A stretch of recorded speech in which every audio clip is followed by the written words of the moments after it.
हरियाणा में भाजपा जीती, शपथ ग्रहण समारोह हुआ, पूरा एनडीए वहां पे जुटा। एक तरीके से कहें कि एनडीए में एकजुटता का शक्ति प्रदर्शन किया गया। यह शक्ति प्रदर्शन ऐसे समय में किया गया जब उससे नाकाम कोशिश की और जहां पे कांग्रेस खुद जो है सरकार शामिल नहीं हुई। लेकिन एनडीए सरकार की तरफ से, एनडीए की तरफ से गठबंधन ऐसे समय में शक्ति प्रदर्शन किया जा रहा है जब आने वाले दिनों में महाराष्ट्र में, झारखंड में चुनाव होने हैं। ऐसे समय में शक्ति प्रदर्शन किया जा रहा है जब भाजपा चाहेगी कि वो जो छवि थी कि मोदी ही सब कुछ हैं, वो छवि थोड़ी सी कम हो, गठबंधन एक साथ मिलकर चलने की कोशिश है, ये छवि यहाँ पे बनाने की कोशिश होगी। क्योंकि लोकसभा चुनाव के बाद पहली बार गठबंधन बनाम गठबंधन की लड़ाई होने जा रही है, तो गठबंधन में एकजुटता दिखाना काफ़ी ज़्यादा जरूरी है।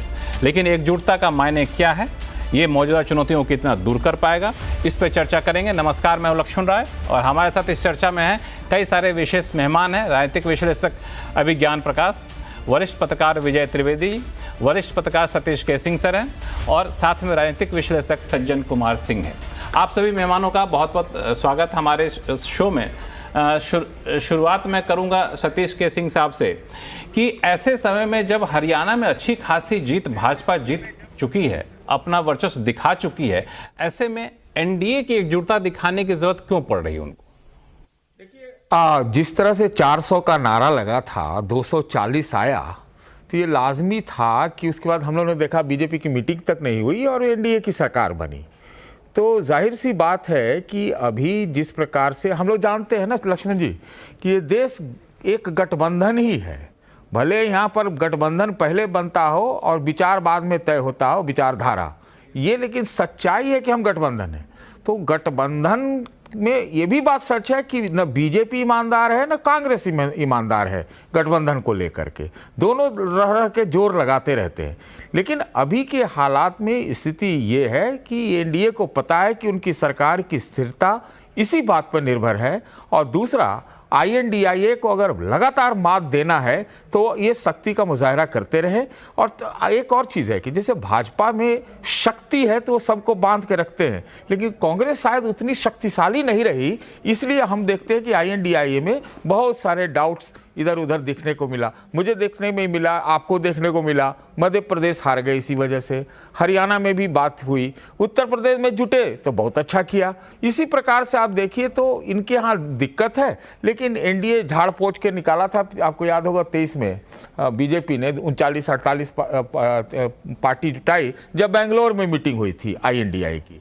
तो ये एक चल रहा है और ये मुझे लगता है कि अगर मान लिया जाए अंदर से कि ये भारत गठबंधन है तो गठबंधन की ही पॉलिटिक्स होगी, लेकिन ये बड़ी पार्टियां मानने के लिए तैयार नहीं है और इसी के लिए नतीजा ये होता है कि आज वो इस गठबंधन में, कल वो इस गठबंधन में, और ये गठबंधन सिर्फ पावर का गठबंधन रहता है। धारा पहले तय होती है गठबंधन की, विचार बाद में उसी हिसाब से बदल लिए जाते हैं। धारा पहले तय होती है, विचार उस हिसाब से बदल लिए जाते हैं। अभिज्ञान प्रकाश, आपके हिसाब से इस शक्ति प्रदर्शन के क्या मायने निकाले जाए? इंडी गठबंधन को जवाब देने का एक हथियार निकाला जाए, इसे माना जाए, या फिर ये माना जाए कि भाजपा को लगता है कि आने वाला विधानसभा चुनाव में अकेले भाजपा शायद बहुत कुछ ना कर पाए, गठबंधन के भरोसे रहना पड़ेगा, इस वजह से ये शक्ति प्रदर्शन किया जा रहा है? क्या मतलब माना जाए? अभिज्ञान प्रकाश हमारे साथ शायद नहीं जुड़े हैं। मैं विजय त्रिवेदी जी के पास इसी सवाल को लेकर चलूंगा। विजय त्रिवेदी जी, इस शक्ति प्रदर्शन का क्या मतलब माना जाए? देखिए, शक्ति प्रदर्शन अभी बहुत जरूरी है। एक तो ये बताने के लिए कि एनडीए एकजुट है, और आज आप देखें ना, इतना बड़ा शो किया गया पिछले 2 दिन में, मतलब आज और कल में 2 गठबंधनों की सरकार बनी। जम्मू कश्मीर में इंडिया ब्लॉक की सरकार बनी, नेशनल कॉन्फ्रेंस कांग्रेस के साथ, निर्दलियों के साथ। लेकिन क्या वो इंडिया ब्लॉक का जो शो था, इवेंट मैनेजमेंट, वो उसी तरह का जैसा आज हरियाणा में है? वहाँ पर भी हो सकता था, ममता बनर्जी को बुलाया जा सकता था, मतलब बुलाया होगा, लेकिन वो नहीं आई। उनकी प्रेजेंस होती, अरविंद केजरीवाल साहब की होती और एक बड़ा शो ऑफ स्ट्रेंथ वहाँ पर दिखाई जा सकती थी, लेकिन वो नहीं हो पाई। भारतीय जनता पार्टी को तो आज यहाँ जरूरत नहीं थी। हरियाणा में तो भारतीय जनता पार्टी की सरकार है, इकलौती सरकार है। उसके बाद भी उन्होंने वो नायडू साहब को बुला लेते, चंद्रबाबू नायडू को, लल्लन सिंह वहां पर होते हैं, एकनाथ शिंदे वहां पर होते हैं, तो तमाम गठबंधन वहां 18 चीफ मिनिस्टर वहां पर हैं। वो ये बताने के लिए, एक तो मोरल हाई ग्राउंड के लिए कि जो 240 का जिसका जिक्र करते करते हम बीजेपी के लिए करते रहते हैं चर्चा, उससे आगे बढ़ने के लिए कि देखिए हमारा मोरल हाई ग्राउंड है, हम मोरल पर हाई पर है, और दूसरा हम एकजुट हैं। सारे मुख्यमंत्री, उप मुख्यमंत्री, तमाम तरीके के नेता, केंद्र सरकार के मंत्री और विधायक, एमपीज को भी वहां पर बुलाकर एक ग्रैंड शो किया गया। तो उससे पूरे देश भर में भी एक माहौल बनता है कि भाई एनडीए मजबूत है, इतना बड़ा है। जब दिखेगा कि मंच पे 50 लोग बैठे हैं तो दिखेगा ना, एक बड़ी इवेंट हो रही है, 50,000 लोग वहां पर आ रहे हैं। और दूसरा, महाराष्ट्र के इलेक्शन को लेकर शिंदे साहब वहां पर बैठे हुए हैं, तो ये मैसेज देने के लिए कि महाराष्ट्र में भी हमारा जो महायुति का गठबंधन है वो एकजुट है। और महाराष्ट्र का इलेक्शन तो गठबंधन की चुनाव है, गठबंधन वर्सेस गठबंधन, महायुति वर्सेस महाविकास अघाड़ी। भले ही लोकसभा चुनाव के परफॉर्मेंस में महाविकास अघाड़ी आगे है, उनको 165 के करीबन सीटें मिली, 167 है लीड में, और भारतीय जनता पार्टी वाला जो महायुति गठबंधन है उसको 126 सीटों पर लीड है। लेकिन क्या आज उसी स्थिति से हम महाराष्ट्र के चुनावों की परिकल्पना या कल्पना कर सकते हैं? नहीं है।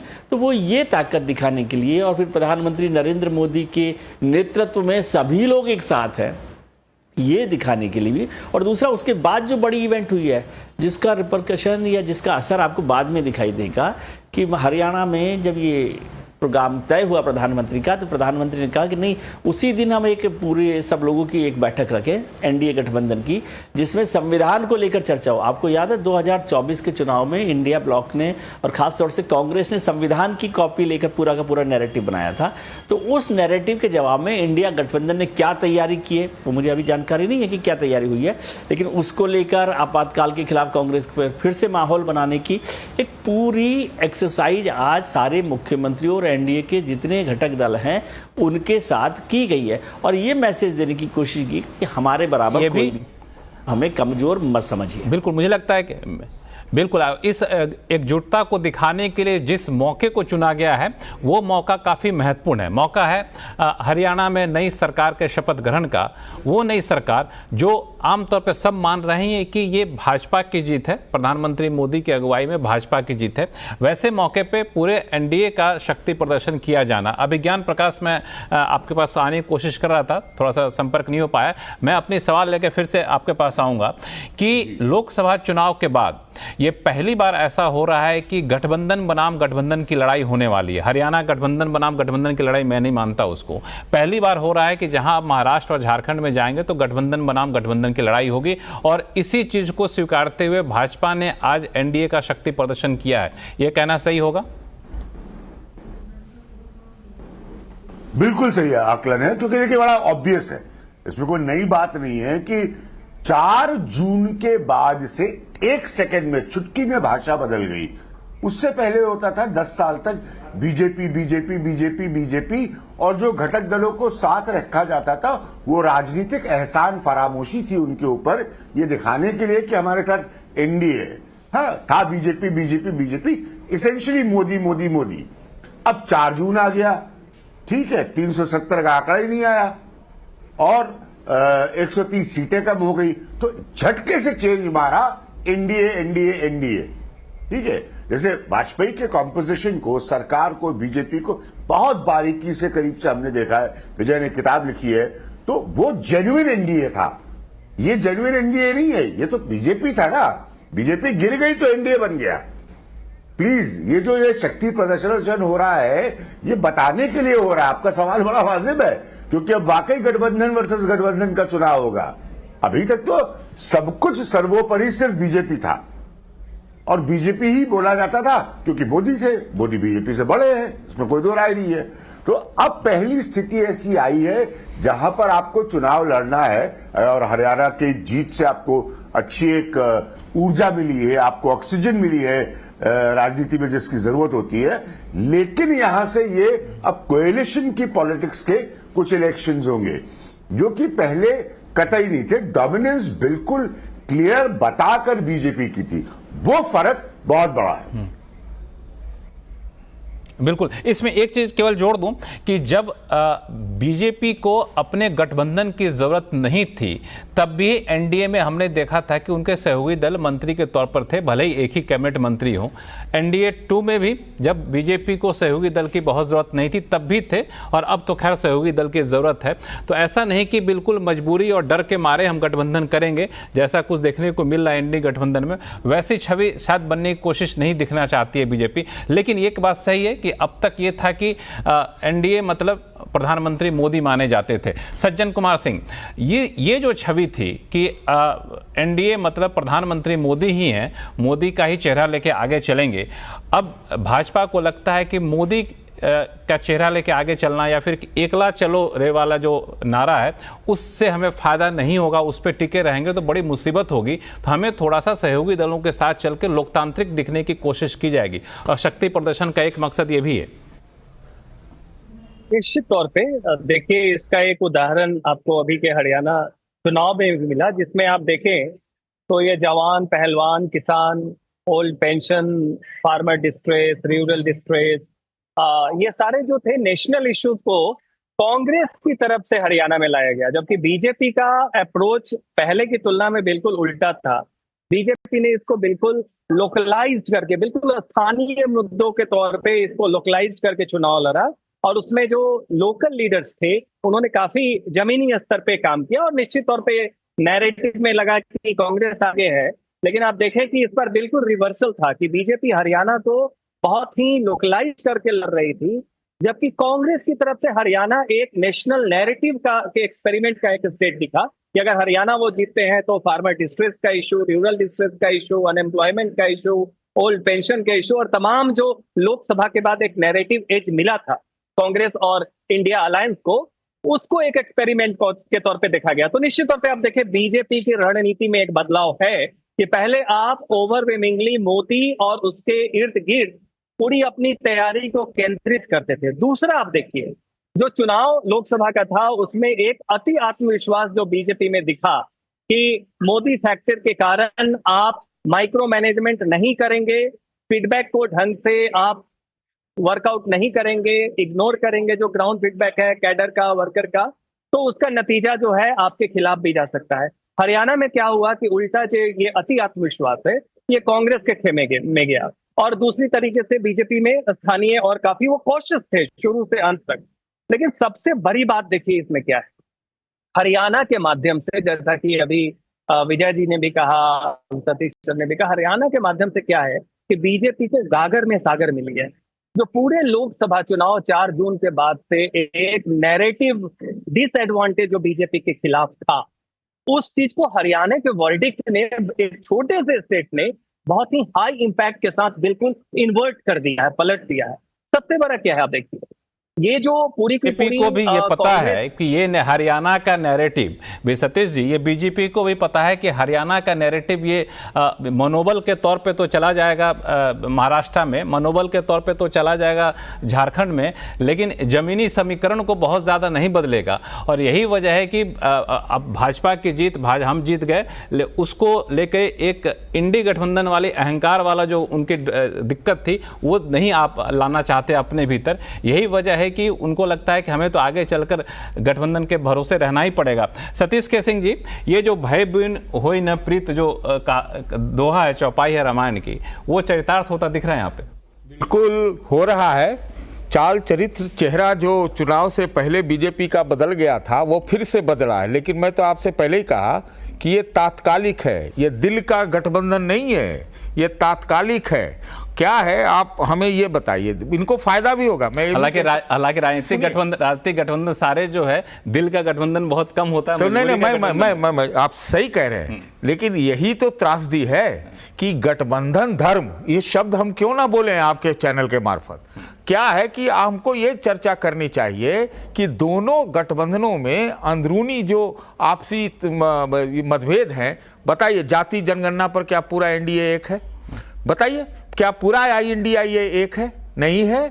नायडू तो कह रहे हैं कास्ट सेंसस के लिए। इसी प्रकार से बटोगे कटोगे का एक नया नारा है। क्या पूरा एनडीए एक है? इसलिए मैंने कहा कि एक कुर्सी का गठबंधन है, इसमें फायदा INDIA को जो एडवांटेज मिला था उसको काटने के लिए सही है, ये बहुत सही है कुर्सी के गठबंधन में। लेकिन ये दिल का गठबंधन पे हम आप चर्चा करेंगे ना कि भाई आप इश्यूज के ऊपर आइए, आप नैरेटिव के ऊपर आइए, आप इन चीजों पे आइए कि भैया फ्रीबी है क्या, नहीं है क्या, जाति जनगणना है या नहीं है, बटोगे कटोगे, इस पर क्या सबकी राय है। तो ये हमको इश्यूज वेस्ट करना चाहिए। ठीक है, आप जो कह रहे हैं एकदम सही है कि वन मैन शो से अब मल्टी पार्टी शो में आ गया। तो मल्टी पार्टी शो तो हमको तो लगता है कि मल्टी पार्टी अगर शो हो तो सत्ता पर नियंत्रण जरूर रहता है, विपक्ष वालों को भी फायदा है, सत्ता वालों को भी शायद फायदा है, यहाँ और जनता को तो है। बिल्कुल। अभिज्ञान, ये गठबंधन तो देखने में, गठबंधन का शक्ति प्रदर्शन देखने में तो बड़ा अच्छा लग रहा है और सब एकजुट दिख रहे हैं, लेकिन इस गठबंधन को जारी रख पाना और ये एकजुटता जारी रख पाना कितना मुमकिन होगा आने वाले चुनावों में? नहीं, सब मुमकिन हो जाता है। सत्ता जो है वो एक ऐसी गोंद है, एक ऐसा ग्लू है कि बरसों के तजुर्बे के लोग यहां बैठे हुए हैं और खूब कोएलिशंस चले हैं, और बल्कि कोएलिशंस के चलने के हिसाब से अगर आप आकलन करिए तो बीजेपी को सबसे ज्यादा पुरानी सरकारों की तुलना में इंडिविजुअली सीटें आई हैं 2024 के चुनाव में। तो सब सत्ता का जुगाड़ होता है, सत्ता का खेल होता है, और सब आपस में बैक बर्नर पे रख दिए जाते हैं। अटल बिहारी वाजपेयी का युग देखा मैंने, कैसे बीजेपी ने अपने मुद्दों को बैक बर्नर पे रख दिया, बाद में जब मेजॉरिटी की सरकार आई तो मोदी ने उनको इम्प्लीमेंट करवाया। तो ये सब कॉम्प्रोमाइजेस हो जाते हैं। सत्ता से बड़ी चुंबकीय ताकत कोई नहीं होती, और सही बात है, दिल विल के कोई गठबंधन नहीं होते। वो सतीश ने भी सही पॉइंट आउट किया और आपने भी सही रिएक्ट किया उस पर। तो ये सत्ता का अरेंजमेंट है। बट मैं एक चीज अब आपको यहां इंपॉर्टेंट बताना चाहता हूं अपने तजुर्बे पर, महाराष्ट्र को 2002 से देखने के तजुर्बे के साथ, कि देखिए हरियाणा में बहुत जबरदस्त जीत इन्होंने हासिल की और ओवर कॉन्फिडेंस से कांग्रेस की जीत निकाल के लाए। तो कोई भी क्रेडिट नहीं छीन सकता भारतीय जनता पार्टी से। लेकिन महाराष्ट्र बिल्कुल अलग बिसात है। महाराष्ट्र राजनीतिक तौर पर हरियाणा से कहीं ज्यादा कॉम्प्लिकेटेड है। महाराष्ट्र में इनके पास लीडरशिप नहीं है। महाराष्ट्र में इनके पास बाहर का अब धोखा देके आया हुआ राजनीतिक व्यक्ति जो है शिंदे, वो इनका चेहरा और इनका मुख्यमंत्री है, जबकि इनका बहुत लंबा इतिहास है महाराष्ट्र में इनके बड़े नेताओं के होने का। महाराष्ट्र का इनका सबसे बड़ा पॉपुलर फेस आज की तारीख में सेंट्रल मिनिस्टर है, वो है नितिन गडकरी। तो महाराष्ट्र की स्थितियां बिल्कुल अलग है। मैं इसलिए पॉइंट आउट कर रहा हूं कि वहां हो सकता है कि इनको वाकई असलियत में, दिखावे के तौर पर नहीं, असलियत में गठबंधन के साथियों का सहयोग लेना पड़े, सहारा लेना पड़े, टैक्टिकल अंडरस्टैंडिंग करनी पड़े, क्योंकि उधर सामने की अलायंस सेट है, वो पहले से सेट है, वो डिस्टर्ब नहीं है। डिस्टर्ब इनकी अलायंस है, क्योंकि इनकी आदत रही है डोमिनेंस की। अभी तक इनका सिर्फ स्वरूप जो राजनीतिक रहा है वो डोमिनेंस का रहा है। आपके उस पॉइंट से बिल्कुल अग्री नहीं करता कि ये बहुत पुराना दलील है कि नहीं, हमारे पास जब 300 सीटें थी तब भी हमने गठबंधन के साथियों को रखा। ये रिप्रेजेंटेशन था, आपने इसलिए नहीं रखा कि कोई स्वरूप बदल गया था। अब आप असलियत में उस स्वरूप में हूं जहां आपको गठबंधन के साथियों को रखना है, उनकी बात सुननी है। सतीश ने सही कहा, मुद्दों को एड्रेस करना है। महाराष्ट्र कॉम्प्लिकेटेड स्टेट है, रीजन वाइज भी कॉम्प्लिकेटेड है, मैं उसकी डिटेलिंग में नहीं जा सकता, लेकिन एक चप्पा चप्पा महाराष्ट्र का आपको बता सकता हूं। और कास्ट वाइज भी कॉम्प्लिकेटेड है, ठीक है। उसके इतिहास के मुख्यमंत्रियों को देखिए, कांग्रेस के डाउनफॉल को देखिए, शिवसेना के राइज को देखिए। मैं उस सरकार से बिल्कुल यही महाराष्ट्र पहली युति की सरकार बनी थी प्रमोद महाजन के महाराष्ट्र के, जहां शिवसेना सीनियर बहुत अच्छी बात कही, बीजेपी जूनियर पार्टनर थी। आपने एक बहुत अच्छी बात कही कि गठबंधन के तो असली अग्नि परीक्षा महाराष्ट्र में होने जा रही है। महाराष्ट्र में गठबंधन की आपसी सहमति बनाना या तालमेल बनाना और फिर उस तालमेल को जमीन पर उतारना बहुत आसान यहाँ पे नहीं होने वाला है। विजय त्रिवेदी जी, मैं आपसे एक सवाल पूछूं कि गठबंधन की इस राजनीति में अगर एनडीए को कुछ सीखना हो इंडी गठबंधन से या फिर कुछ सबक लेना हो तो क्या सबक लेना चाहिए? देखिए, दोनों गठबंधनों को दोनों से सीखने के लिए बहुत सारी चीज़ें होती है जिस पर काम करना चाहिए। और किस तरह से काम करना चाहिए। यदि महाविकास आघाड़ी से महायुति को सीखना है तो सीखना चाहिए कि कांग्रेस किस तरह से एकोमोडेट करने की कोशिश कर रही है शिवसेना उद्धव ठाकरे को, जो आज बहुत मजबूत पार्टी नहीं है।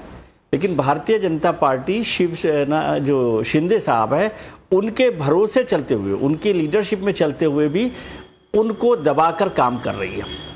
आज शिंदे साहब वहाँ पर चल रहे हैं, शिंदे साहब ने भी प्रधानमंत्री जी को ही अपना हाईकमान मान लिया है, लेकिन वो विधानसभा चुनावों में इतना आसानी से मानने वाले नहीं है। तो एकोमोडेटिव थोड़ा सा होना पड़ेगा कि किस तरह से होगा। और ये गठबंधन का चुनाव है, जातियों का चुनाव है, और सीट वाइज सीट जो है ना चुनाव है ये महाराष्ट्र का, हर सीट का एक अलग वो है इक्वेशन है। वहाँ का इलाका देखें, यदि 6 इलाकों में आप महाराष्ट्र को देखते हैं, या जातियों के आधार पर देखें, दलितों के आधार पर देखें, मराठा जो कम्युनिटी है उसके आधार पर देखें, तो ये बहुत कॉम्प्लिकेटेड इलेक्शन है। और इसमें गठबंधन की जो न्यूआंसेस हैं, बारीकी हैं, उस पर बहुत ज़्यादा ध्यान देना होगा। लेकिन दे रहे हैं। आप सोचिए ना, देखिए 2 चीज़ें हैं गठबंधन को लेकर अभी बात हुई कि एक तो विचारधारा नहीं है और दूसरा तात्कालिक है। ये एक्चुअली ये दोनों ही तो पहचान है गठबंधन की। विचारधारा एक होगी, लेकिन पार्टी हो जाएगी ना, अलग अलग। विजय बिल्कुल मेरा ऐसे में सवाल ये उठता है कि ठीक है गठबंधन की यही पहचान है, लेकिन गठबंधन के नाम पर कब तक हम अपने नेताओं की कुर्बानी देते रहे हैं। कुर्बानी शब्द का इस्तेमाल इसलिए कर रहा हूं कि मुझे याद है जब महाराष्ट्र में गठबंधन बन रहा था तो वहां पे देवेंद्र फडणवीस जी नाराज हो गए कि हम तो सीएम बनने वाले तो नहीं बने, फिर बाद में फोन कॉल्स वगैरह गए तो उप मुख्यमंत्री बन गए वहां पे। तो कब तक शिंदे के नीचे देवेंद्र फडणवीस बने रहेंगे, उनकी अपनी महत्वाकांक्षा रहेगी। कब तक बिहार में नीतीश कुमार को आगे रखे रहेंगे, भाजपा के नेताओं की अपनी महत्वाकांक्षा रहेगी। तो इस गठबंधन धर्म में अपने हितों की बलि कब तक चढ़ाते रहेंगे, ये एक बड़ा चैलेंज होगा। सज्जन कुमार सिंह। बिल्कुल बिल्कुल, ये बहुत बड़ा चैलेंज है। और इसी कारण से आप देखिए कि विधानसभा चुनाव में जो दुविधा है वो सबसे बड़ी चीज ये है कि जमीन पे जो एक केमिस्ट्री होती है, अब ये महायुति में समाधान योजना जो मध्य प्रदेश से आपने लिया उसको इम्प्लीमेंट किया, लेकिन उसको घर घर जाके प्रचारित करने का सांगठनिक जो दारोमदार है वो पूरा का पूरा बीजेपी के वर्कर्स पे है। अब वो पूरी अपनी तनमन से नहीं लगाएंगे क्योंकि उन्हें पता है कि इसका श्रेय एकनाथ शिंदे लेना चाहते हैं। दूसरी तरफ से देखिए कि देवेंद्र फडणवीस है, उनको जब आपने डिप्टी चीफ मिनिस्टर बनाया उस समय उनका कद कम हुआ जनता की नजर में। वो एक त्याग के तौर पे संगठन में देखा जा सकता है, लेकिन पब्लिक इमेज में एक जो स्ट्रॉन्ग लीडर थे, सक्सेसफुल लीडर जिसको आपने 5 साल होल्ड किया था, उनकी इमेज कमजोर हुई। अब उसके बाद क्या है, लोकसभा में उनकी इमेज और ज्यादा। आज सच्चाई यह है जमीन पे कि देवेंद्र फडणवीस की आज के डेट में वो इमेज नहीं है पब्लिक के बीच में जो हुआ करती थी।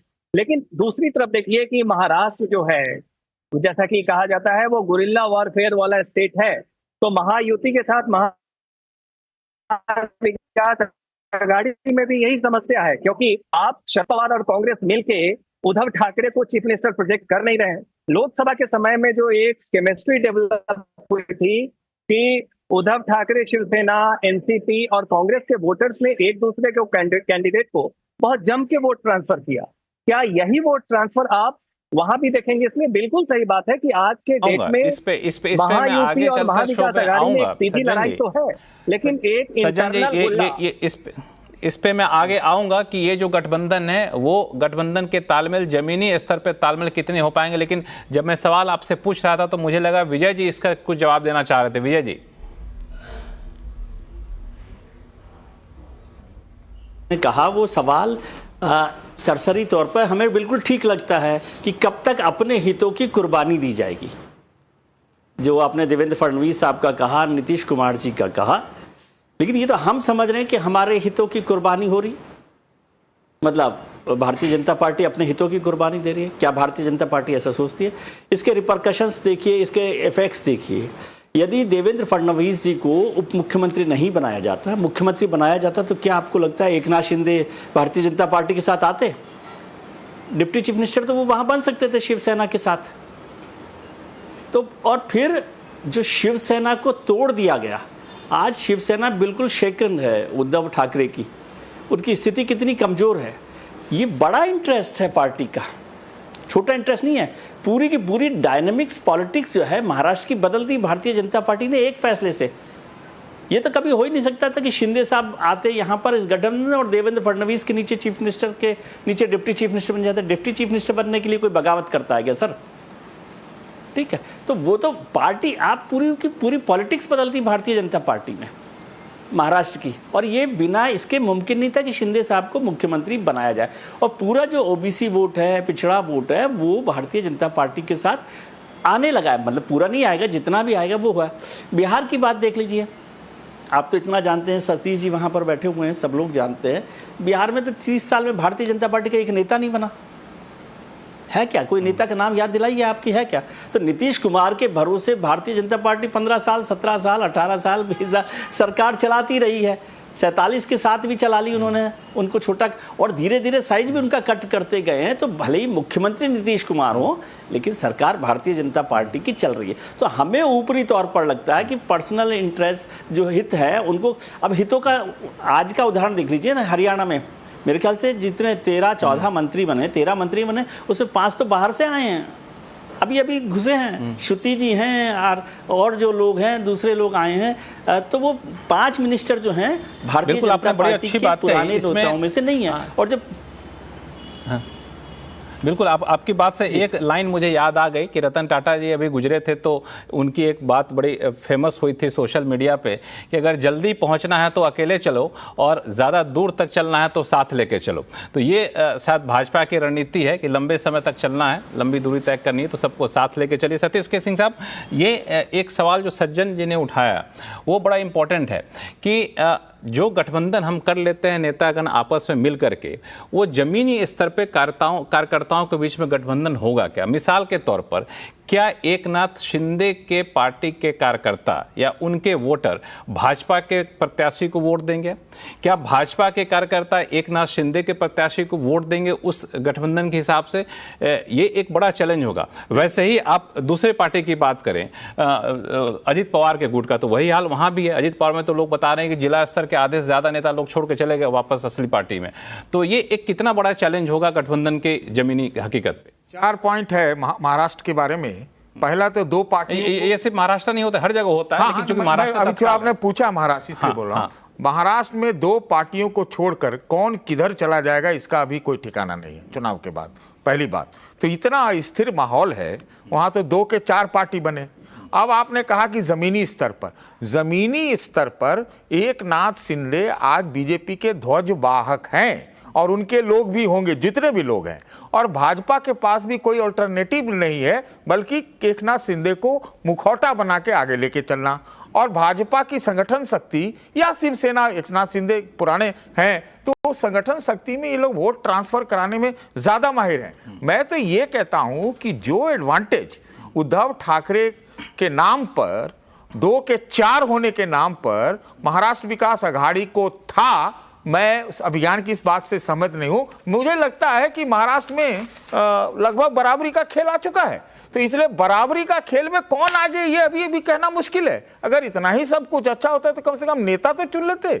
अभी देवेंद्र फडणवीस के रहते हुए वहां पर कोई भाजपा अपना नेता नहीं प्रोजेक्ट कर सकती है, शिंदे है, तो इसलिए बड़ा मुश्किल है। हाँ, ये जो आप लोगों ने बात की, मैं उस पर भी एक कमेंट करना चाहता हूं कि भाई नेताओं की दृष्टि से हम लोग गठबंधन को क्यों बात करें कि भाजपा के वालों के या फलाना नेता का महत्वाकांक्षा। हम लोग इसलिए बैठे हैं क्या? हम लोग गठबंधन में सिर्फ बात करें कि ये तात्कालिक है, कुर्सी के लिए दौड़ के जल्दी कौन पहुंच रहा है, कब गिरा दे रहा है, या फिर हम विश्वास की बात करें या गठबंधन धर्म की बात करें, क्यों ना करें? और करना ही चाहिए। जनता के पॉइंट ऑफ व्यू से गठबंधन के धर्म का हमें देना चाहिए मैनिफेस्टो। बिल्कुल। अभिज्ञान प्रकाश, कुछ बोलना चाहेंगे आप? हाँ, 2-3 बातें। मैं सतीश को सुन रहा था। सतीश ने जो कमेंट किया मेरी बात पर, मैं भी उससे ना इत्तेफाकी रखता हूं। पहला पॉइंट है मेरा, अब जरा समझिए, 0 टॉलरेंस ऑन करप्शन की बात करने वाले, सार्वजनिक तौर पर अजीत पवार पर सवाल उठाने वाले प्रधानमंत्री नरेंद्र मोदी, सबसे लोकप्रिय नेता इस तरफ के, अब वो अपने कंधे पर बैठा के अजीत पवार को महाराष्ट्र में घूमेंगे। हाँ, इसको छोटी बात मत समझिएगा। खासतौर पर महाराष्ट्र के शहरी इलाकों में कंधे पे बैठा के घूमेंगे भ्रष्टाचारी अजीत पवार को नरेंद्र मोदी, उनके हिसाब से, उनके शब्दों में। अब पहला कॉन्फ्लिक्ट देखिए आप, हाँ, गठबंधन का। ये बहुत सीरियस इश्यूज है, क्योंकि ये वो इश्यूज है जो इंस्टेंटली जनता तक पहुंचते हैं, ये कॉम्प्लिकेटेड नहीं होते। इसके लिए हमारे जैसे आकलनकर्ताओं को समझाने की जरूरत नहीं होती, जनता तुरंत समझती है। और मंच होगा, सजा, बड़ी भीड़ होगी और ऐसी रैलियां होंगी जिसमें अजीत पवार और नरेंद्र मोदी एक साथ मंच पे होंगे। क्लियर? मैं जानता हूं ना कितना कॉम्प्लिकेटेड है महाराष्ट्र। दूसरी चीज क्या है कि आपने चूंकि अपना फेस खो दिया, मतलब आपने बनाया तो जरूर, आपने भाषण तो एक बार जरूर दिया, दिल्ली में नरेंद्र, मुंबई में देवेंद्र, लेकिन वो देवेंद्र तो कुछ कर नहीं पाए। अब उसी मंच पर एक दूसरी तरफ होगा एकनाथ शिंदे, यानी कि दो वोट खींचने वाले प्रमुख चेहरे ऐसे होंगे जो आपके नहीं होंगे, अर्थात भारतीय जनता पार्टी के नहीं होंगे।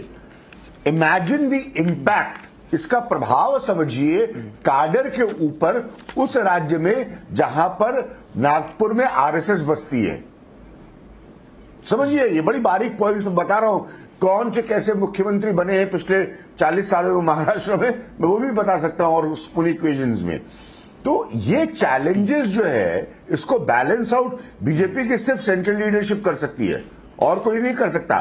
देवेंद्र फडणवीस ने तो खुद को तकरीबन निजी वार्ताओं में बता ही दिया था कि हमारा मुख्यमंत्री बनना तय हो गया, लेकिन विजय ने बिल्कुल सही पॉइंट रखा कि कोई उप मुख्यमंत्री बनने के लिए पार्टी छोड़ के नहीं आता, और इसलिए शिंदे बने। तो ये बहुत कॉम्प्लिकेटेड स्टोरीज है। सेकेंडली क्या है कि बीजेपी को एक मैसेज देना है, बीजेपी को एक मैसेज देना है कि नॉन शिवसेना की पॉलिटिक्स में ओल्डेस्ट एलाई बीजेपी के बनने के इतिहास की ओल्डेस्ट एलाई कौन है? शिवसेना है, उसके अलावा कोई नहीं है, शिवसेना है। तो उस मातोश्री को हमने छोड़ा है, उस मातोश्री को हमने तोड़ा है। ये मुंबई में कहा जाता है, महाराष्ट्र में घूमिए, ये कहा जाता है। तो बीजेपी के लोग ये कहते हैं कि मातोश्री को हमने छोड़ा है, मातोश्री को हमने तोड़ा है। अब आपको ये इस स्थानीय चुनाव में, क्योंकि असेंबली इलेक्शन है, लोकसभा नहीं है, ये तो वहां पे स्थानीय मुद्दे हावी रहेंगे कि हाँ, हमने मातोश्री को सही तोड़ा है और सही छोड़ा है। तो ये दो तीन बिल्कुल, ये जो मुद्दा अभी भारतीय जनता अभिज्ञान जी, मैं बाकी मुद्दों को लेकर के आपके पास आऊंगा, लेकिन आपने बिल्कुल सही कहा, ये स्थानीय मुद्दे होंगे और इस पर डिटेल चर्चा मांगता है। जब हम लोग महाराष्ट्र चुनाव पर चर्चा करेंगे विशेष करके, तब इस पर आएंगे। लेकिन एक बात आपने बहुत पते की कही, और ये मुद्दा जो है, मुझे लगता है लोकसभा चुनाव में भी भाजपा को एहसास हुआ कि मुद्दा कई बार लोगों के मन में घर कर गया था कि आप वैसे लोगों को गठबंधन में ला रहे हैं, गठबंधन धर्म के नाम पर, जो काफी ज्यादा दागदार हैं, और दाग किसी और ने नहीं, दाग आपने ही लगाए थे, और अपने गठबंधन में ला करके उससे फिर दाग से आप हटा देते हैं। तो ये जो आरोप था, ये आरोप गठबंधन को जैसे जैसे भाजपा मजबूत करेगी, आरोप भी उतना ही मजबूत होता जाएगा। तो इससे कैसे निपटा जा सकता है सज्जन?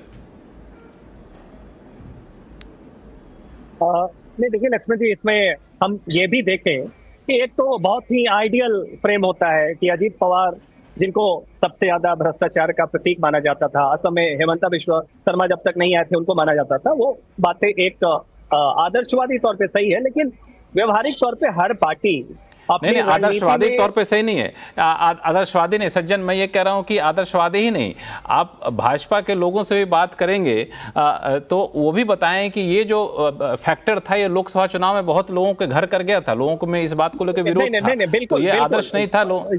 नहीं, वो बहुत सारे फैक्टर्स में एक फैक्टर था। मैं जो बात कहना चाहता हूँ, आप देखिए, बिल्कुल बीजेपी की दुविधा क्या है? दुविधा यह है कि महाराष्ट्र में, जैसा कि अभिज्ञान जी भी कह रहे थे, बहुत कॉम्प्लिकेटेड है क्षेत्र। आप विदर्भ, मराठवाड़ा, पश्चिम महाराष्ट्र, उसके हवाले खानदेश से लेके मुंबई और कोंकण, हर क्षेत्र में वहां की जातीय समीकरण, उसकी अपनी जटिलताएं हैं। लेकिन बीजेपी की लिमिटेशंस क्या है? पहली तो ये है कि उनके पास कोई भी 21% के तकरीबन मराठा कम्युनिटी मानी जाती है, कोई एक बड़ा मराठा चेहरा नहीं। और खासकर पश्चिम महाराष्ट्र में नासिक से लेकर नीचे कोल्हापुर तक आप चले जाएं, कोई ऐसा लीडर नहीं है। अब वहां पे शरद पवार जब उनको मोबिलाइज करें, जैसा कि हुडा हरियाणा में जाटों को कर रहे थे, तो तो निश्चित तौर पर बीजेपी चाहेगी कि उनके पास अपने नहीं तो कुछ सरोगेट मराठा लीडर आए। अब उसमें एकनाथ शिंदे, थाने कल्याण से लेके पश्चिम महाराष्ट्र में अजीत पवार, जो भी वो टेंट कर सके ताकि वो कंसोलिडेशन ना हो। दूसरा क्या है, इनके पास माधव अलायंस है, ठीक है, माली है, धनगर है, वंजारा है, जो ओबीसी के तमाम कम्युनिटी हैं, गैर महार जो दलित कास्ट है, और बाकी मिडिल। तो इस कारण से अजीत पवार की उपयोगिता अगर रणनीतिक तरीके से देखें तो उनकी ये नहीं है कि बहुत सीट जिता के देंगे, उनकी उपयोगिता ये है कि पश्चिम महाराष्ट्र के कुछ हिस्सों में वो मराठा वोट को शरद पवार के पीछे कंसोलिडेट होने में अगर 1/4 का भी सेंध लगा ले गए तो बीजेपी की जो चुनावी रणनीति है उसमें ये सटीक बैठता है। इस कारण से हमें लगता है कि, और दूसरी बात देखिए, लोकसभा चुनाव में एक पैन स्टेट नैरेटिव था कि संविधान बदल देंगे, दलितों में था, मराठा कुनबी एक हो गए थे, रूरल महाराष्ट्र कुछ सफेद प्याज लाल प्याज गुजरात वर्सेस जिसमें आ गया था। विधानसभा चुनाव की, जैसा पहले भी सब लोगों ने कहा है, हाईली लोकलाइज्ड है, 288 की 288 स्ट्रेटेजी और इक्वेशंस इसमें होगी। लेकिन एक चीज मुझे लगता है कि अजीत पवार शायद उतने भी इनइफेक्टिव नहीं होंगे जितने ये लोकसभा में रहे, क्योंकि पश्चिम महाराष्ट्र में अगर आपको शरद पवार अजीत पवार एक एग्जाम्पल था, एक उदाहरण था। बेसिकली इस उदाहरण के जरिए एक ब्रॉडर पर्सपेक्टिव को पेश करने की कोशिश हम लोग कर रहे हैं, जो अभिज्ञान भी कर रहे थे। इसमें सतीश जी एक सवाल आपसे पूछूंगा कि गठबंधन में अक्सर जो सबसे बड़ी पार्टी होती है, जो नेतृत्व कर रही पार्टी होती है, अपने हितों को कुछ हद तक छोड़ते हुए जाती है, लेकिन उस किस सीमा तक छोड़ेगी ताकि अपनी आइडेंटिटी भी वहां धूमिल ना हो जाए। तो भाजपा के लिए कितना बड़ा चैलेंज होगा, क्योंकि हमने देखा कि आप यूसीसी के मुद्दे पर देखें तो भाजपा लगभग बैकफुट पे चली गई जब लगा कि गठबंधन के साथ हमें रहना है। बहुत सारे फैसलों को टाल दिया गया भाजपा की तरफ से, लेकिन तब भी लगता है कि पिछले दरवाजे से कोशिश भाजपा जरूर कर रही है कि हमारा अपना जो कोर वोटर है या फिर हमारा जो अपना कलर है वो कहीं से धूमिल होता ना दिखे। अब बिहार में देखिए गिरिराज सिंह ने जो हिंदू स्वाभिमान यात्रा निकालने का ऐलान किया, तो वहाँ भी गठबंधन ने, जदयू ने वहाँ पे आंखें दिखा दी कि भाई संविधान की रक्षा करना पहला जरूरी है, फिर बाद में किनारा किया गया।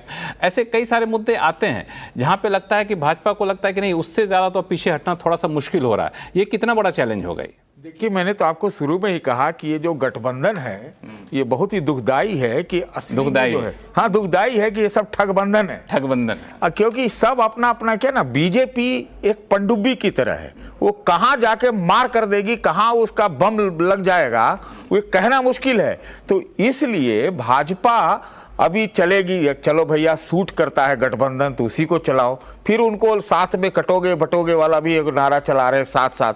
तो ये जो चीज़ है ना, ये तो है ही। और इसलिए मैंने आपसे कहा कि हमको चर्चा करनी चाहिए कि आपने गिरिराज सिंह का नाम लिया, तो ये चर्चा है ना भाई कि भाई इन विषयों पर विभिन्न गठबंधनों में कोई एक बड़े इशू पर इनके अपने स्टैंड पॉइंट क्या है।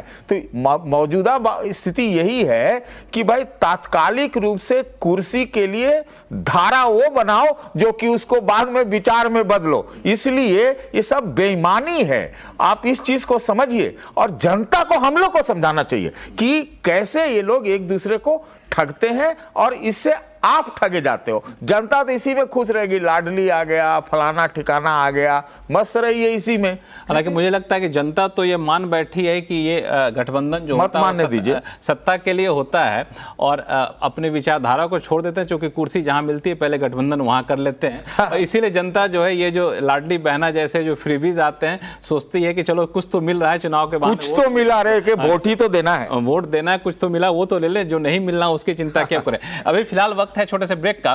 ब्रेक के बाद आप सभी मेहमानों के साथ चर्चा ये करूंगा कि गठबंधन में हर पार्टी अपनी अपनी पहचान को किस हद तक समझौता कर सकती है, और आने वाले दिनों से महाराष्ट्र झारखंड नहीं होता, महाराष्ट्र झारखंड में जो भी गठबंधन विजयी होगा उसके लिए उसको उसका मोमेंटम बना के रखना होगा, क्योंकि उसके बाद दिल्ली का चुनाव है, बिहार का चुनाव है, वो सब गठबंधन के सहारे ही चलने वाला है। तो वहां पर क्या चुनौती रहने वाली है, इस पर चर्चा करेंगे छोटे से ब्रेक के बाद।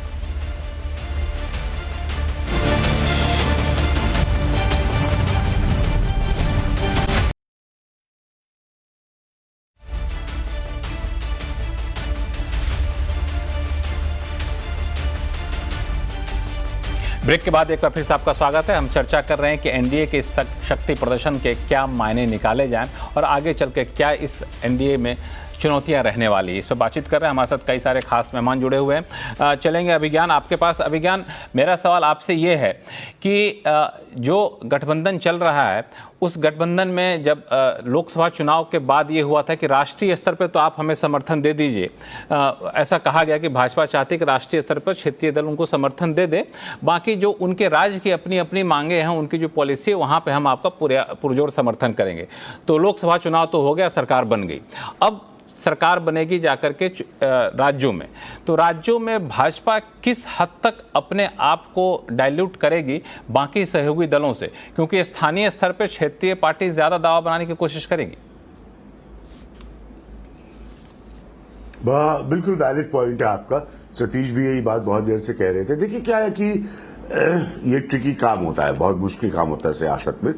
अच्छा लगता है, सत्ता बहुत अच्छी लगती है, सत्ता से ज्यादा लुभाने वाली कोई चीज नहीं होती, लेकिन क्या होता है, और बहुत इसके उदाहरण मैं आपको दे सकता हूं, कि उस समय सत्ता हासिल करने के कुछ वर्षों बाद बड़ी पार्टियों को ये रियलाइज होता है। कांग्रेस के कोलैप्स को जरा समझिए इसमें। आज बीजेपी शबाब पे है और कांग्रेस हम सब जानते हैं कितनी बुरी तरह से गिरी 2004 के बाद। तब आपको रियलाइज होता है कि जो कॉम्प्रोमाइजेस आपने किए उसने आपकी कोर आइडेंटिटी को, आपकी मूल पहचान को ही इरोड कर दिया, उसे ही खत्म कर दिया। तो इसीलिए हमेशा आप देखिएगा कि स्थानीय राजनीति के साथ जुड़ते वक्त राष्ट्रीय बड़ी पार्टियों के नेताओं में कुछ लोग होते हैं जो ये आर्ग्यू करते हैं कि उतना ही कॉम्प्रोमाइज करिए जितना आप राजनीतिक तौर पर हजम कर पाए या बर्दाश्त कर पाए। नहीं तो होता क्या है कि दोनों चीजें होती हैं। आप देखेंगे बड़ी पार्टियां जो हैं वो स्थानीय पार्टियों को भी निगल जाती हैं, और कई बार ऐसा भी होता है कि स्थानीय पार्टियां बड़ी हो जाती हैं और बड़ी राष्ट्रीय पार्टी जो होती है वो नुकसान खा जाती है। तो ये दोनों में बड़ा एलिमेंट ऑफ रिस्क बड़ा इंपॉर्टेंट पॉइंट आपने कहा। दिल से हुआ तो गठबंधन है ही, विचारों से हुआ तो गठबंधन है नहीं, ये कॉम्प्रोमाइज गठबंधन है। तो दोनों साइड्स को नुकसान हो सकता है, और इसी नुकसान का हालांकि छवि जो है कि सबसे बड़ी जरूरत होती है दोनों साइड को। दोनों ये छवि जो है भाजपा की वैसे बनी हुई है, ऐसा लोग आलोचक लोग कहते हैं, मैं इस पे कमेंट नहीं करूंगा, कि भाजपा जिसके साथ गठबंधन करती है राज्यों में, धीरे धीरे करके वो पार्टी जो है वो अपने आप को बड़ा ही असुरक्षित महसूस करने लगती है, इस वजह से छटपटा करके निकलने की कोशिश वहां पे करती है। तो इस छवि को कैसे तोड़ेगी भाजपा, क्योंकि भाजपा के लिए तो अभी गठबंधन मजबूरी है। सज्जन, देखिए लक्ष्मण जी, भाजपा क्यों, मतलब ये भाजपा की चिंता का विषय नहीं है, क्योंकि भाजपा ज्यादा मजबूत इसलिए होती है कि एक तो उनका संगठन, ना दूसरा जो बाकी एफिलिएट ऑर्गेनाइजेशंस में उनके साथ मजबूत होते हैं। सबसे बड़ी बात यह है कि ऐसा, बिल्कुल आपकी सही बात है कि सहयोगी दल धीरे धीरे कमजोर हुए हैं, और खासकर जो कमजोर बहुत ही आंचलिक पार्टियां होती है, मतलब क्षेत्रीय पार्टियां ही नहीं, उनकी दावेदारी कम होती है। लेकिन बिहार में नीतीश कुमार पहले से कमजोर हुए हैं, लेकिन फिर भी अगर आप देखें तो एल्बोड करके नीतीश कुमार ही आज 2005 से आज तक वो अपने टर्म से आए गए, और बीजेपी को मानना पड़ा इस चीज में। लेकिन इसमें एक बहुत बड़ी बात क्या है, आपने जो पहले सवाल ब्रेक से पहले कहा कि कौन सी पार्टियां अपने पहचान को कितना बचा पाएंगी, तो हमेशा यह ध्यान में रखने की जरूरत है कि लेवरेज अपने कॉम्प्रोमाइज करने का इलास्टिसिटी जो है वो नेशनल पार्टीज की ज्यादा होती है। बीजेपी के तो है ही कि वो थोड़ा नुकसान, थोड़ा सा कॉम्प्रोमाइज कर सकते हैं, अपने कार्यकर्ताओं की नाराजगी को थोड़ा एडजस्ट कर सकते हैं। कांग्रेस जो कि इतनी कमजोर है, उसके पास भी हमेशा ये संभावना है कि वो कभी भी रिवाइव कर सकती है। मतलब इंजन वाली सीट पे, ड्राइवर वाली सीट पे यही दो पार्टियां। चुनौती क्षेत्रीय पार्टियों की होती है। क्यों? एक तो वो एक परिवार केंद्रित होती है, कहीं कहीं वो एक जाति केंद्रित होती है। अब उसमें क्या है कि इस चुनाव में अगर आप देखें तो एकनाथ शिंदे हो और उद्धव ठाकरे हो, इन दोनों के पास चुनौती ये है कि अगर इन्होंने अपनी परफॉर्मेंस को अच्छा नहीं किया तो आने वाले समय में इनकी जो अपनी पहचान है वो बहुत कमजोर होगी। शरद पवार जब तक है तो पश्चिम महाराष्ट्र में मराठा कम्युनिटी का एक बड़ा हिस्सा इनके साथ है, लेकिन अजीत पवार के साथ एक बड़ी चुनौती है कि अगर उन्हें इस बार बिल्कुल दोबारा अगर वो असफल होते हैं तो उनका अपना वजूद नहीं रहेगा। तो इस हिसाब से हमें लगता है कि इसलिए क्षेत्रीय तो है हमेशा जो पार्टियों को कि बार्गेन कुछ ऐसे कि हो उनकी कि जो बड़ी पार्टी उस खेमे में है उनकी उन्हें अपने बल पे मेजोरिटी न मिले, वो उन पे निर्भर रहे। ये हमेशा, अगर मैं एकनाथ शिंदे निर्भर हूं या रहे। अजित पवार हूं, बिल्कुल। तो हमेशा चाहूंगा कि बीजेपी को इतनी सीट ना मिले कि वो खुद मेजोरिटी हासिल कर ले। बिल्कुल। विजय त्रिवेदी जी, क्या क्षेत्रीय दलों के दबाव में भाजपा यूनिफॉर्म सिविल कोड को, यूसीसी को छोड़ देगी? क्या हिंदू स्वाभिमान यात्रा जैसी बातें निकालना बंद कर देगी? क्या एससी के भीतर सब क्लासिफिकेशन का मुद्दा मान जाएगी? क्या इस लेवल तक जाएगी भाजपा? देखिए लक्ष्मण जी, एक तो मैं ये समझ रहा था कि आप राजनीति पर डिस्कशन करना चाह रहे हैं, लेकिन मुझे लगा हम लोग आइडियलिज्म पर डिस्कशन कर रहे हैं। राजनीति और आइडियलिज्म दोनों अलग अलग है।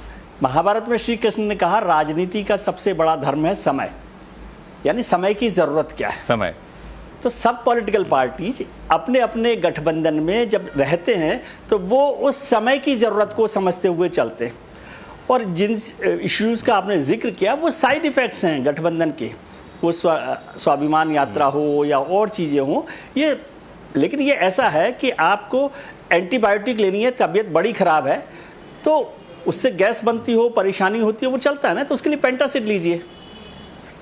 तो साइड इफेक्ट्स अलग होते हैं, उनको अलग। अब गठबंधन की राजनीति को समझिए, यदि भारतीय जनता पार्टी ने वाजपेयी सरकार में अपने जो मूल इशू थे, कोर एजेंडा था, उसको बैक बर्नर पर नहीं रखा होता तो 2014 में ये सरकार नहीं बनती। वैसे यदि जम्मू कश्मीर में पीडीपी के साथ नहीं जाते तो आज भारतीय जनता पार्टी इतनी मजबूत स्थिति में नहीं होती। यदि गठबंधन नहीं होता तो मायावती जी 3 बार चीफ मिनिस्टर नहीं बनती। यदि गठबंधन नहीं होता तो 33-37 सीटें उत्तर प्रदेश में अखिलेश जी की और कांग्रेस की नहीं आती, और कांग्रेस 99 पर नहीं पहुंचती। तो गठबंधन के अपने फायदे भी हैं, कुछ नुकसान हो सकता है, लेकिन यदि ऐसा माना जाए, ये बहुत हमारा एक सुपरफिशियल विचार होता है कि कार्यकर्ता नहीं जाता। भाई सब कार्यकर्ताओं के साथ बैठक करके आप गठबंधन बनाएंगे क्या? लीडरशिप ही तय करेगी ना। लीडरशिप जो तय कर रही है उसका एक 80% 70% कोई फायदा नुकसान वोट में तब्दील तो ये तो चलता रहता है। डीएमके नहीं, लेकिन आप देखिए जिस राजनारायण की वजह से इंदिरा गांधी की सरकार गई, उस राजनारायण के कहने पर मोरारजी देसाई की सरकार कांग्रेस ने गिरा दी, उनको बना दिया चरण सिंह को प्राइम मिनिस्टर।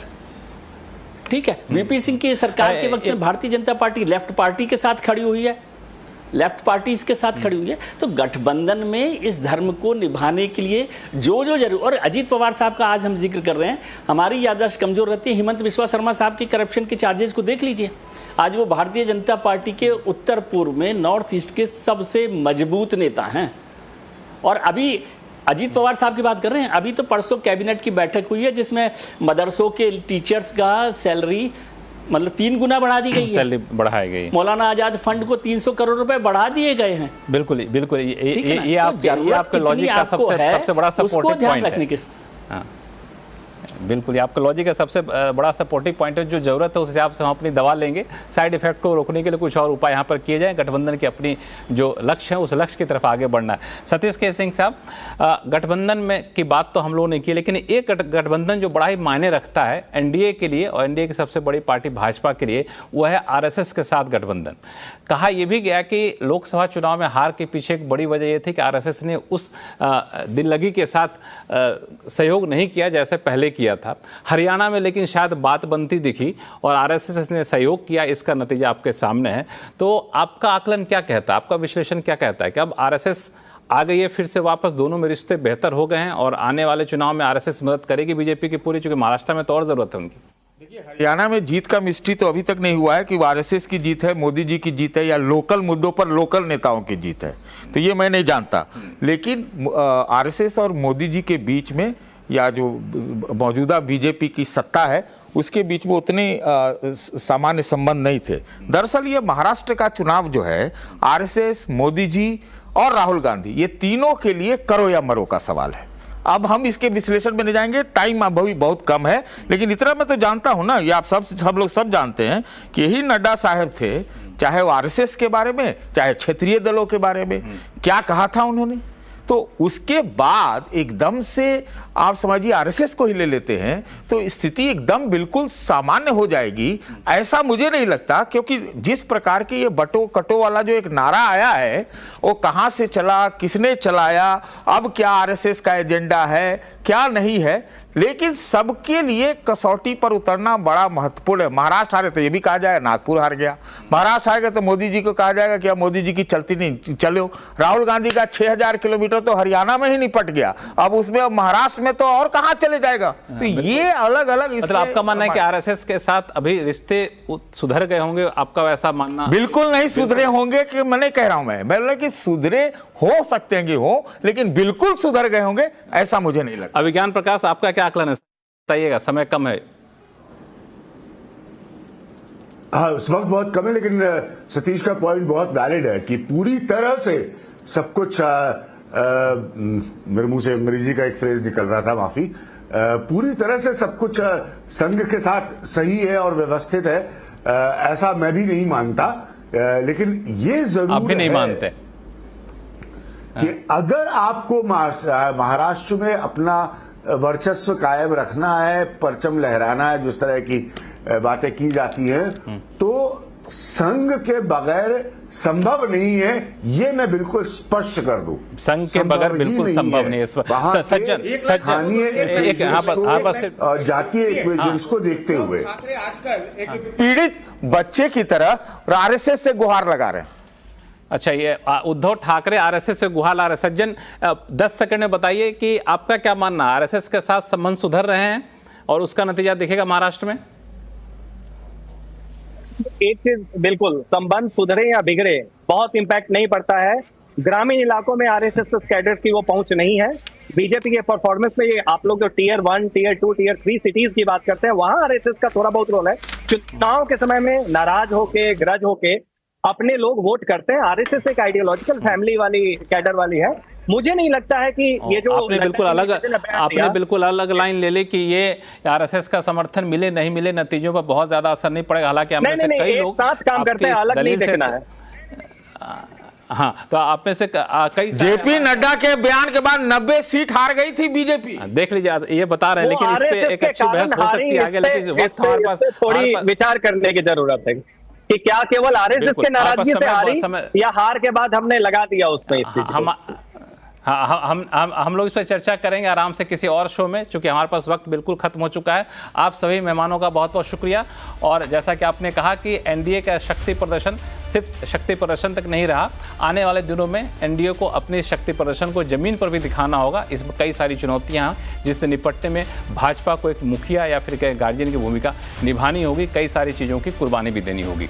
तो आगे इस पर भी चर्चा करते रहेंगे। फिलहाल कर दीजिए इजाज़त, देखते रहिए CNBC आवाज़। नमस्कार।